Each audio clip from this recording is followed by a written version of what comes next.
hasanah. Sasadanipun mauidhah hasanah dipun beringi sholawat kalian saged tanya jawab mangke saged dipun aturaken dumateng Rasulullah saha Ustaz Dadan Sunandar. Mudalipun mauidhah hasanah dumateng Ustaz Dadan Sunandar saha panjenengan kula aturaken semua. Kebanyakan bahasa. Assalamualaikum warahmatullahi wabarakatuh. Alhamdulillahilladzi jama'ana fi hadzal majlis alladzi huwa majlisul ilmi wadh-dzikr. Allahumma sholli ala sayyidina Muhammadin tibbil qulubi wa dawaiha wa afiyatil abdani wa shifaiha wa nuril absari wa dhiyaiha wa qutil arwahi wa ghidaiha wa ala alihi wa sahbihi wa sallim. Para bapak, para ibu yang saya hormati, wabil khusus Sahibul Bed Bapak Suiko dan juga Pak Juli dan seluruh grup Gendeng Selawat yang alhamdulillah pada malam hari ini dapat berkumpul bersama-sama dalam keadaan sehat walafiat, dan mudah-mudahan semuanya yang hadir di sini, baik kita semua yang hadir di sini atau keluarga kita semua, mendapatkan lindungan dari Allah Subhanahu wa taala. Amin Allahumma amin. Para bapak dan para ibu yang saya hormati, ini mohon maaf saya pakai bahasa Indonesia. Nanti seumpama ada selingan bahasa Jawa, seumpama ada kesalahan ya mohon dimaafkan, gitu. Para bapak dan para ibu yang saya hormati, kita semua berada pada bulan yang mulia, yaitu bulan Rajab. Bulan Rajab ini termasuk Syahrullah, yaitu bulannya Allah. Bahkan dalam suatu hadis dikatakan, Ar-Rajab syahri al-asam. Bulan Rajab itu adalah bulanku, kata Allah. Al-asam, artinya al-asam itu yang tidak bisa mendengar. Kok bisa dikatakan bulan Rajab bulan yang tidak bisa mendengar? Ini para ulama banyak yang berpendapat yang berbeda-beda. Di antaranya diterangkan di dalam kitab Durratun Nasihin bahwasanya setiap akhir bulan, yaitu akhir bulan Rajab, ini bulan Rajab tersebut laporan kepada Allah Subhanahu wa taala. Bulan sajalah laporan. Tapi kira-kira seumpama ibu-ibu pas lagi nyuci nemu uang 100.000 di saku suaminya, kira-kira laporan terhadap suaminya apa langsung jablas ke warung? Kemungkinan yang laporan itu sangat sedikit. Iki duite duite bojoku, tanggo tukuno kopi yo kanggo bojoku, wis ora usah kok kondo. Iku jangan sampai seperti itu. Jadi ketika itu adalah haknya suami, belum dipasrahkan kepada istri, ya kita serahkan dulu kepada suami. Nah, begitu juga bulan Rajab. Bulan Rajab ini ketika akhir bulan nanti itu naik ke atas, laporan kepada Allah. Dan Allah bertanya, ya syahri hal yuhibbunaka wa yu'azzimunaka. Wahai bulanku, apakah para manusia yang beriman senang dan mengagungkanmu? Yaskutu hatta yas'allu saniyan wa thalithan.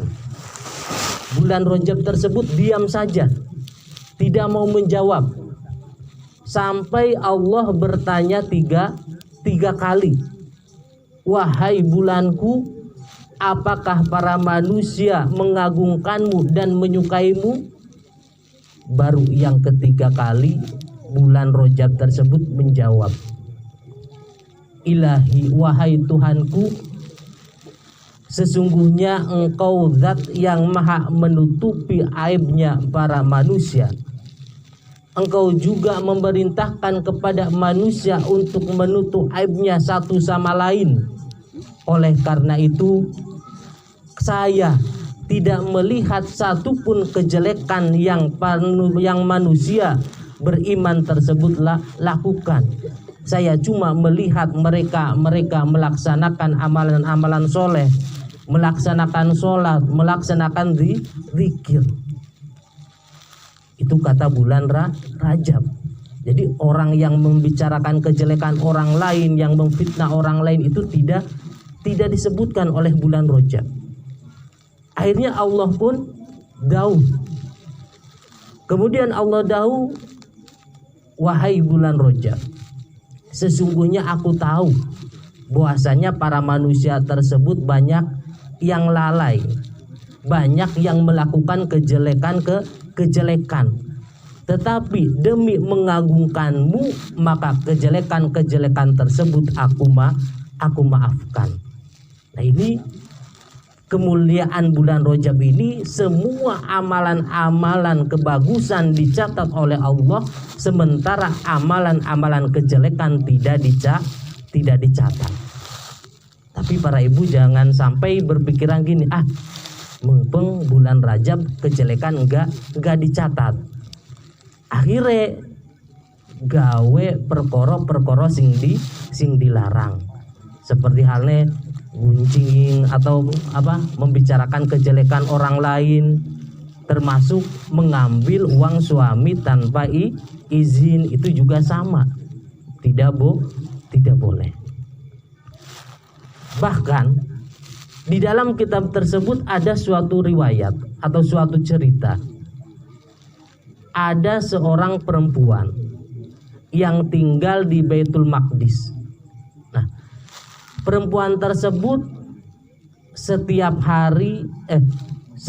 datang bulan Rajab itu selalu membaca surat Al-Ikhlas, yaitu Qul huwallahu ahad, sebanyak 100 kali dengan tujuan mengagungkan bulan Rajab. Kemudian wanita tersebut berwasiat kepada anaknya seperti ini, Cung, na aku mati engko kuburno karo kapan niki. Saya kuburkan dengan kapan yang ini. Nah, pas gang beberapa hari wanita tersebut meninggal. Nah, dilalah pas dikapani anaknya lupa, tidak memakaikan kafan yang diwasiatkan, malah membeli kafan yang baru. Akhirnya setelah dikuburkan, malam harinya bermimpi, di dalam mimpinya tersebut bertemu dengan ibunya. Ibunya itu di dalam mimpi tersebut marah, wahai anakku, kenapa kamu tidak menjalankan wasiatku? Akhirnya anak tersebut kaget, langsung bangun, langsung lari ke kuburan dan membongkar kuburan ibunya. Nah, ketika kuburan tersebut dibongkar, sudah sampai dalam, tetapi sayangnya mayit ibunya tidak ditemukan. Mayit ibunya itu tidak ditemukan. Akhirnya nangis. Anak tersebut nangis karena menyesal tidak bisa menjalankan wasiat ibunya. Nah, setelah lama kemudian ada nida. Nida itu suara yang tidak ada orangnya. Suara nida tersebut gini, wahai manusia, bukankah orang yang selalu mengagungkan bulan Rajab, dia tidak akan tinggal di kubur sendirian, tetapi dia akan tinggal di sampingku, yaitu di samping Allah Subhanahu wa Ta'ala. Para bapak dan para ibu yang saya hormati, itu termasuk amalan-amalan di bulan Rajab. Oleh karena itu, bulan Rajab tinggal beberapa hari lagi. Silahkan, mari kita agungkan bulan Rajab ini sehingga kita semua mendapatkan berkahnya bulan Rajab. Dengan amalan apa saja? Dengan amalan sholawat boleh, dengan amalan puasa boleh, dengan baca Al-Quran boleh. Pokoknya amalan-amalan kebaikan apapun yang diniatkan untuk mengagungkan bulan Rajab, insya Allah kita besok di akhirat akan mendapatkan pahalanya. Para bapak dan para ibu yang saya hormati, tadi ayat yang saya sebutkan, inna fi khalqis samawati wal ardi wa ikhtilafil laili wan nahari la ayati liulil albab. Allah menciptakan langit dan bumi, Allah menciptakan siang dan malam, bahkan Allah menciptakan corona yang sedang lagi marak-maraknya ini. Itu semuanya ada hikmahnya bagi orang-orang yang mau berpikir. Oleh karena itu, kita semua sebagai orang-orang yang beriman, ya gak usah takut sama corona, ya gak usah terlalu berani. Ibaratnya orang itu jangan takut mati, ya jangan berani mati. Artinya apa? Artinya harus tengah-tengah. Itu yang di sana ada jajannya enggak? Yang ibu-ibu ada jajannya enggak? Ada, silahkan dimakan ya. Soalnya makanan-makanan itu yang sudah dibacakan sholawatan itu akan menjadi obat. Jadi makanan yang dibacakan sholawatan, yang dibacakan zikir atau minuman itu akan menjadi obat bagi tubuh. Insya Allah yang tadinya sakit akan sembuh. Makanya silakan sambil dimakan, gak apa-apa, karena itu rizqun minallah. Saya lanjutkan lagi. Jadi adanya Allah menurunkan wabah penyakit ini kita sebagai orang-orang yang beriman harus bisa mengambil hikmahnya. Di antara hikmahnya bahwasannya kita semua jangan sampai lari meninggalkan Allah. Karena orang tersebut ketika lari meninggalkan Allah, maka akan diuji dengan musibah-musibah yang terus menerus. Bahkan di dalam hadis bahwasanya besok di akhir zaman itu akan banyak bala bencana turun, akan banyak wabah-wabah yang turun, penyakit-penyakit yang turun. Tetapi hanya umatku yang menjaga wudunya yang tidak akan terkena. Makanya di dalam lagi marak-maraknya corona ini, mari kita semua jangan sampai meninggalkan sholat lima waktu. Karena dari Dinas Kesehatan sendiri itu menyarankan kita untuk selalu mencuci tangan dan membasuh anggota-anggota yang lain ketika kita bersentuhan dengan orang lain. Itu di dalam wudu sudah ada semua.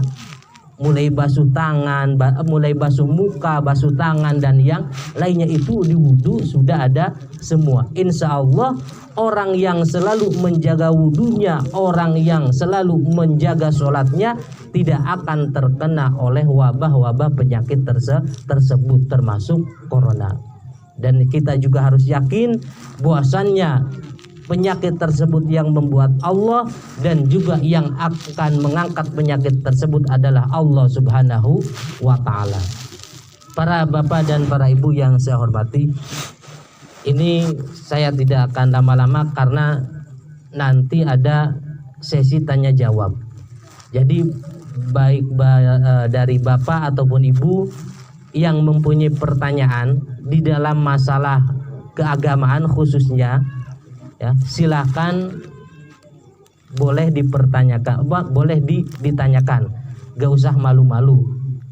Jadi seumpama ada masalah di keluarga, contohnya bagaimana hukumnya istri yang selalu mengambil uang suami tanpa izin, apakah boleh atau tidak, contohnya seperti itu, atau hal-hal yang lain, dan insya Allah nanti akan dijawab oleh Bapak Mudin dan Bapak Sugiarto.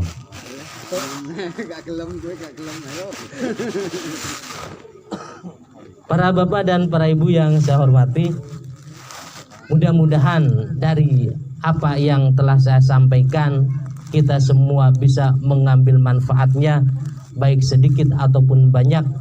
Dan juga kita harus yakin bahwasannya Allah lah yang menurunkan bala dan Allah lah yang akan mengangkat bala tersebut. Kita sebagai orang-orang yang beriman jangan takut terhadap corona tersebut, dan juga kita jangan sampai tidak mengindahkan instruksi-instruksi dari pemerintah. Saya pesankan, usahakan instruksi-instruksi dari pemerintah kita taati, kita laksanakan. Jangan sampai apa yang terjadi di negara Italia terjadi di Indonesia. Karena di Italia itu pemerintah sudah menyuruh untuk karantina 14 hari. Semua pekerjaan apapun, sekolah apapun, semuanya libur. Tetapi orang-orang Italia tidak mengindahkan perintah tersebut. Sekolah ya tetap sekolah, bekerja tetap bekerja. Akhirnya sampai saat ini negara Italia tersebut banyak orang-orangnya yang terjangkit corona. Makanya di Indonesia ini adanya sekolah diliburkan, para pekerja diliburkan, itu tujuannya untuk memotong, ya, untuk memutuskan rantai virus corona tersebut.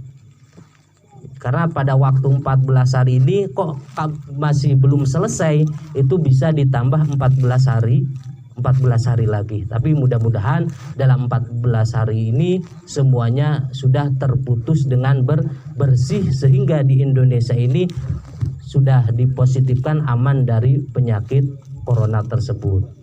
Amin Allahumma amin. Para bapak dan para ibu yang saya hormati, cukup sekian dari saya. Mohon maaf apabila ada kekurangan. Wal afu minkum. Wassalamualaikum warahmatullahi wabarakatuh.